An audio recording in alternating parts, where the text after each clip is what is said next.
Hello, welcome to the interview here on France 24. Well, it was an article of faith to generations of French citizens. Algeria is France.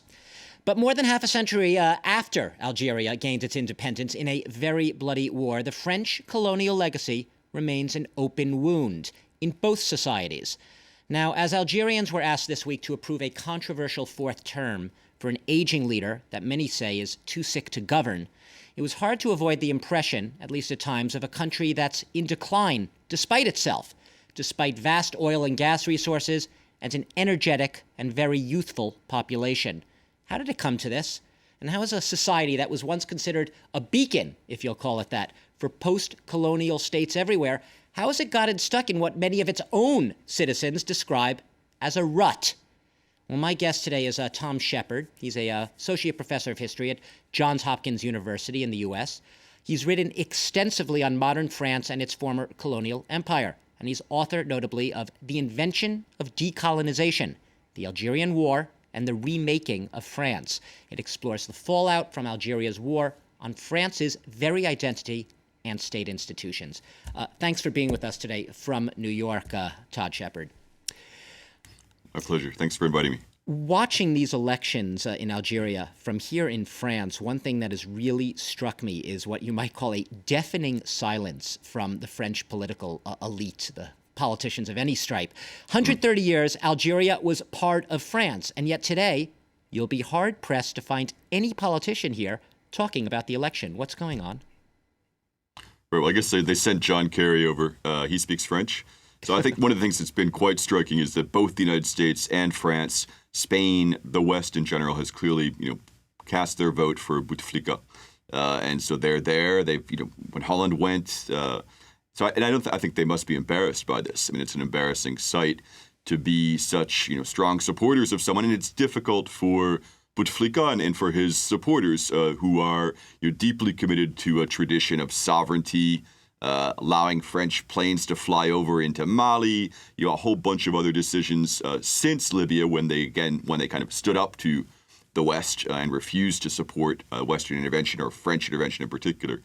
But so, I think the West, particularly France and the United States, are behind the Bouteflika re-election, and they don't want to say it, perhaps because they don't feel comfortable saying it. And of course, in the French political context, there's so many different people that have such diverse investments in Algeria, either of love or of hate, that it's a complicated thing to do. A complicated thing to do. We keep hearing when you speak to Algerians, a lot of them are very resigned, and they say, well, it comes down to this whole issue of stability. People keep citing stability. Bouteflika, for whatever you think of him, however sick he may be, he represents stability. Isn't that a bogus argument?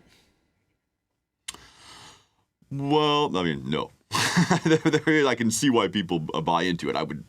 He's the bulwark against a return to civil war in that country. I think there's a concern that there's clearly enormous tension between him and Ben Fleece, the second man running. That's personal. They're both part of the same system. The system has a certain stability internally, which is that Bouteflika has been able to kind of set up a civilian power, if you will, vis-a-vis the military. Which was so important. Of course, ever since 1988, however, Algeria has gone through a lot of upheaval. They had their own Arab Spring, avant la lettre, where they brought multi-party democracy to Algeria through massive popular mobilization. And there is a lot of popular mobilization in Algeria on all sorts of subjects. But, there is this great fear of the Black Decade and what happened there. So I think that influences a lot of votes. I think a lot of people who want change still have a certain skepticism about what will happen and a concern about that. So I think the stability argument is overused, and particularly when you see the ways that the pro-regime, for example, television stations, private television stations, in recent days in particular, have attacked all enemies of Bouteflika or any critics, not enemies, but critics of Bouteflika or the Barakat movement, et cetera, that they're inspiring instability. I just want to raise a point you made earlier. I mean, this support for Bouteflika on the part of the West, the European powers, and the U.S.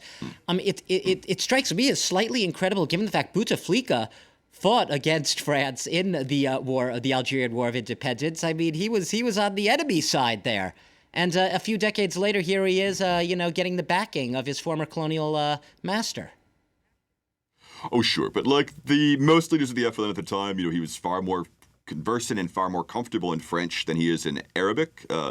That he knows Arabic in various forms, local and modern, but has a long association. He was the youngest ambassador of the United Nations. He has a long association with many people in the Western world, and in a very modernist project that the FLN carried with it.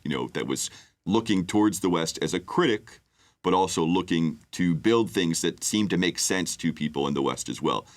So he has a long connection with them, and I think that the fact that he was able to assert his authority before he is now, of course, physically incapable of kind of carrying out basic functions of the presidency, but he was a strong speaker, he had much to offer, so he's clearly made a lot of connections over time. And Algeria has become, too, an absolute pillar of the Western project in Africa, West Africa, as well as North Africa. Its military is the only real capable one in the region. Its real success to a certain extent of fighting terrorism. And it has a lot of wealth. I mean, Algeria, besides South Africa, is the other rich country on the continent. So it has a lot going for it. It could do a lot more with what it has, obviously. I wanted to ask you about the impact here in France of the decolonization process. It's no secret that Algeria and France's relationship remains very complicated, to say the least. But you have, about 1.5 million Algerians now in France, citizens of France. They're a very large community here. And yet it remains a very strange relationship. Is that because just France is still, is there still a lot of guilt about that colonial legacy?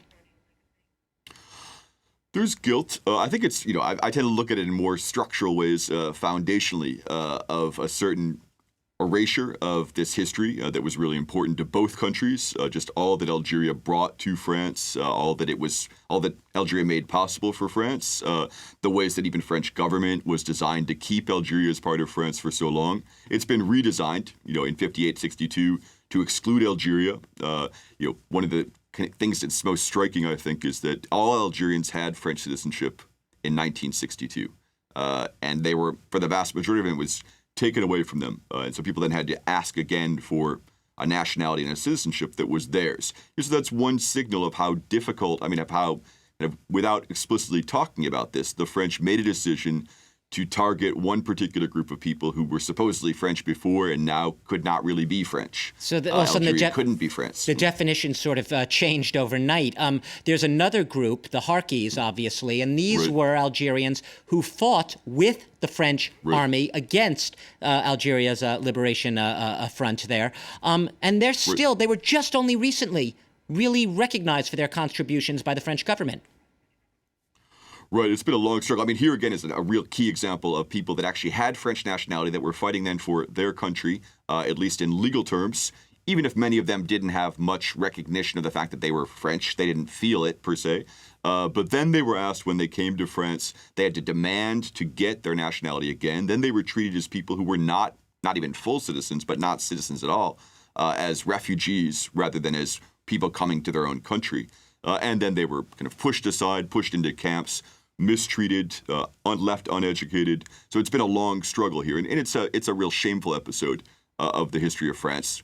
There has been, however, it must be said, a political struggle on the part of Harkis and so-called sons and daughters of Harkis to both insist that what they did deserves recognition and what their parents or they themselves suffered deserves recognition from the French state, and that it shouldn't be understood as simply a matter of being traitors or failing their real country, which is Algeria. That it is possible, of course, I think it's more and more known for a people of Algerian descent to be French, to choose to be French. So the Harkis is one emblem of that, as well as people that actually suffered a larger set of problems. Some would say another aspect of the decolonization process has obviously been immigration. There's been a lot of immigration, not just from Algeria, obviously, but from a lot of places in North Africa towards France. And some critics say, well, this is what's given rise to the far-right movements, to a lot of racism here in France. Right. I mean, I think that the far right has had the same set of obsessions since the 1960s. As a historian, you go back and you see these claims, and I, go into the police records of the 1970s, and the same types of accusations that Maghrebis are people from North Africa, Algerians in particular, are particularly violent, particularly criminal, and the police are constantly going into their own records and saying, well, it's just not true. At that time, if you take, age and gender into account, young men, massively Algerians at that time were, they're saying, well, they're basically the same thing. The same types of accusations then recur again and again. At the time, for example, social service workers would go in and say, well, the Portuguese immigrants are far less French, far less like us than the Algerians, but the only people that were targeted were Algerians. And the French state never said this explicitly. They would come up with large social scientific categories. For example, they had this idea of le seuil de tolérance, the kind of tipping point of tolerance, where if there were too many foreigners, they would say, then people just automatically have a negative reaction. So they wanted to say it's not any inherent racism, it's just an automatic effect. But if you go and look in the figures, in the explanation of the figures, they say, well, it's not foreigners, it's really immigrants, it's really North Africans, it's really only Algerians. That is, there was a specific set of fears and resentments and associations that have always targeted Algerians in particular since the revolution, the Algerian Revolution. Todd Shepard, unfortunately, we have run out of time. We're going to have to leave it there. Obviously, these are not issues that are going to go away anytime soon, and it's clear that it's a long historical process, and decolonization has given rise to a lot of very tricky issues for both societies. But I do thank you for taking a few minutes today, joining us, Associate Professor of History from Johns Hopkins University. You've been joining us from New York. And thanks to all of you, our viewers, for watching the interview here on France 24. Thanks a lot. You're welcome.